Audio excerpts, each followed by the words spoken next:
Սամվել եւ Կարեն Կարապետյանները իրենց բարեգործությունները սկսեցին դեռևս 1990-ականների մութ ու ցուրտ տարիներին։ Մինչև այսօր էլ Կարապետյան ընտանիքն իր գործունեությունն ուղղել է պետության համար կարևորագույն ոլորտների զարգացմանն ու հասարակության տարբեր շերտերի աջակցությանը։ Որ մարդկանց հաշվի են առել, որ չկալ, չունևոր, սուղ պայմանները։ Արդեն 3 տասնամյակ ազգային բարերար Սամվել Կարապետյանը մարդկանց կողքին է։ Ամեն տարի խոշոր միջոցներ է հատկացնում սոցիալապես անապահովներին, ծնողազուրկ երեխաներին, զոհված եւ հաշմանդամություն ունեցող ազատամարտիկների ընտանիքներին։ Այսօրվա Ալավերդում կայացած միջոցառումը ինձ համար ցնցող էր։ Այն առումով, որ մարդիկ դեռ հիշում են ազատամարտիկների ընտանիքներին։ Մանկավարժների ընտանիքում ծնված ու դաստիարակված Կարապետյան եղբայրներն առանձնահատուկ վերաբերմունք ունեն դպրոցի, կրթության եւ գիտության նկատմամբ։ Նրանց նախաձեռնությամբ եւ ներդրմամբ դեռ 2012-ին վերանորոգվեց Գիտությունների ազգային ակադեմիայի շենքը, ինչի համար տրամադրվեց մոտ $1 միլիոն։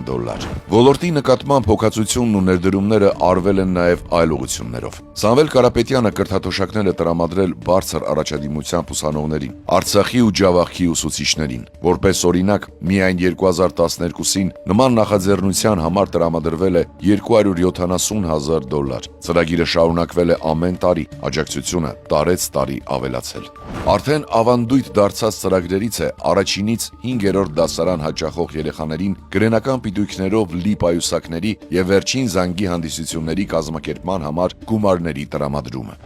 Տարիներ շարունակ Կարապետյան ընտանիքը գումարներ է հատկացրել դպրոցների տեխնիկական աջակցության, մասնավորապես դասարանների կահավորման եւ լաբորատորիաների վերազինման համար։ Համայնքային խնդիրները եւս եղել են եւ կան Սամվել եւ Կարեն Կարապետյանների ուշադրության կենտրոնում։ 90-ականներից մինչ այսօր նրանք գյուղի ու գյուղացու կողքին են։ Միլիոնավոր դոլարներ են հատկացվել համայնքների ջրամատակարարման, գազաֆիկացման, ասֆալտապատման աշխատանքների համար։ Հատկապես 2008-2009 թվականներին կառուցվեց Լոռու մի քանի գյուղերի գազատաժներ, ինչի շնորհիվ կապույտ վառելիքը հասանելի դարձավ մի քանի համայնքների։ Դարձյալ որպես օրինակ, միայն այդ ծրագրի համար ազգային բարերարի ներդրումը կազմել է $2 միլիոն։ Մայրաքաղաքից հեռու Հայաստանի հյուսիսային դարպասը համարվող մարզի համար միշտ խնդիր են եղել ճանապարհները։ Ճանապարհաշինության մասին խոսելիս այսօր էլ հեռավոր գյուղերում հիշում են Կարապետյաններին։ Նրանց նախաձեռնությամբ ու ներդրմամբ մարզում սկիզբ առան ճանապարհաշինական ու ասֆալտապատման աշխատանքները։ Տարիներ առաջ մի քանի գյուղի 100 կիլոմետրից ավելի ճանապարհի համար ներդրվեց միլիոնավոր դոլարներ։ Փողոցները լարից վերանորոգեցին, կարգին, կուլտուրական, թոզիցել, կոնյակը կտրինք։ Սա կնվազեցնի մեր